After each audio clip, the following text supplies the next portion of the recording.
राष्ट्रपति Joe Biden ने white house के ओवल ऑफिस में एक संबोधन में फिलिस्तीन समूह हमास और रूस राष्ट्रपति पुतिन पर तीखा हमला किया है। उन्होंने कहा कि दोनों पड़ोसी लोकतंत्र को पूरी तरह से नष्ट करना चाहती हैं। नमस्कार, मैं हूं निधि सिंह, स्वागत करती हूं अपने चैनल रब्सी लाइव न्यूज में।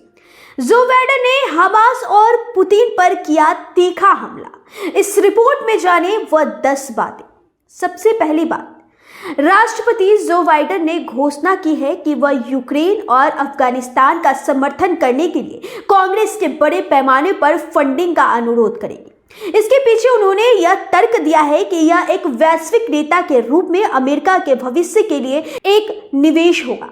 उन्होंने कहा कि यह एक स्मार्ट निवेश है जो पीढ़ियों तक अमेरिकी सुरक्षा को लाभांश देगा। दूसरी बात, गाजा पट्टी में फिलिस्तीनियों को अभी भी मानवीय सहायता का इंतजार है, क्योंकि इजराइल ने हमास द्वारा संचालित क्षेत्र पर बमबारी जारी रखी है। वहीं जैसे कि राष्ट्रपति जो बाइडेन और इजिप्ट के राष्ट्रपति अब्देल फतह अल सीसी द्वारा किए गए समझौते में मानवीय सहायता का वादा किया गया है। तीसरी बात, हमास द्वारा संचालित गाजा मंत्रालय ने दावा किया है कि इजराइल के लगातार हवाई हमलों के बाद विस्थापित हुए कई लोग कल देर रात एक चर्चा परिसर में शरण लेने के दौरान मारे गए। चौथी बात, फूड, मेडिसिन, वाटर प्यूरिफायर और हाइजीन प्रोडक्ट सहित महत्वपूर्ण सहायता लेकर कार्गो प्लेन इजिप्ट के एल अरिश हवाई अड्डे पर उतरा, जो रफा बॉर्डर पार करके गाजा जाने के लिए तैयार थे। इजिप्ट के सरकारी मीडिया ने दावा किया है कि गाजा में आने और जाने एकमात्र रास्ता है जिस पर इजराइल का नियंत्रण नहीं है। वह क्रॉसिंग आज खुल जाएगी। वह पांचवी बात, संयुक्त राष्ट्र ने फिलिस्तीन क्षेत्र में जारी इजरायली बमबारी और नाकाबंदी के प्रभाव के बारे में गंभीर चेतावनी जारी करते हुए गाजा में बिना किसी बाधा के तेजी हो गई है। मानवीय पहुंच का आह्वान किया गया है। संयुक्त राष्ट्र महासचिव एंटोनियो गुटेरेस ने कहा कि हमें बड़े पैमाने पर इसकी जरूरत है और हमें इसे कायम रखने की भी जरूरत है। यह कोई छोटा ऑपरेशन तो नहीं है। छठी बात, अमेरिकी राष्ट्रपति जो बाइडेन और इजिप्ट के राष्ट्रपति आज रफा क्रॉसिंग के माध्यम से सहायता के 20 ट्रकों को अनुमति देने के लिए एक समझौता किया था।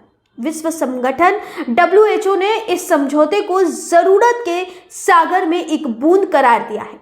WHO के आपातकालीन निदेशक माइकल रयान ने कहा कि यह 2000 ट्रक होना चाहिए था। यह थोड़ा कम है। सातवीं बात, जो बाइडेन ने अपनी बात कही है। जो बाइडेन ने कहा कि गाजा के लिए भेजी जाने वाली मानवीय सहायता इजिप्ट बॉर्डर की ओर जा रही है। इजिप्ट का कहना है कि उसने बॉर्डर को बंद नहीं किया है, बल्कि रफा क्रॉसिंग के फिलिस्तीनी हिस्से पर 4 राउंड के इजरायली हवाई हमलों के कारण उसे बंद करने के लिए मजबूर होना पड़ा। आठवीं बात, 7 अक्टूबर को हमास के घातक जमीन समुद्र हवाई हमले में उसके बाद इजराइल ने गाजा को पानी, खाना, बिजली और ईंधन की आपूर्ति बंद कर दी है। इजराइल ने हमास के हमले में 1400 से अधिक लोग मारे गए हैं, जबकि इजराइल के प्रधानमंत्री बेंजामिन नेतन्याहू ने अपनी ओर से की गई जबाजी में गाजा के सैकड़ों बच्चे सहित लगभग 3500 लोग मारे गए हैं। नौवीं बात, राष्ट्रपति बाइडेन ने गुरुवार को गाजा के लिए $100 मिलियन की मानवीय सहायता की घोषणा की है। जर्मनी विदेश मंत्री एनालेना वेयरवॉक ने घोषणा की है कि जर्मनी नागरिकों के लिए 50 मिलियन यूरो की सहायता का वादा करते हुए गाजा पट्टी में मेडिकल टीम भेजेगी। आखिरी और 10वीं बात, देश की दूसरी ओर इजराइल को नए युद्ध के खतरे का सामना करना पड़ रहा है।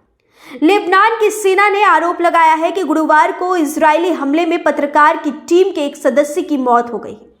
लेबनानी सेना ने एक बयान में कहा कि हुला शहर के बाहर इजरायली दुश्मन के अल अवाद साइट के पास न्यूज कवर करने वाले 7 लोगों की एक पत्रकार गुट टीम को इजराइल के सदस्यों ने मशीन गनों से निशाना बनाया, जिसमें एक की मौत हो गई है और दूसरा वहां पे गंभीर रूप से घायल बताए जा रहे हैं।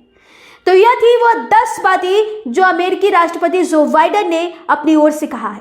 तो फिलहाल ये रिपोर्ट यहीं तक थी। ऐसी खबरों के साथ बने रहिए हमारे चैनल रब्जी लाइव के डिजिटल प्लेटफॉर्म पर।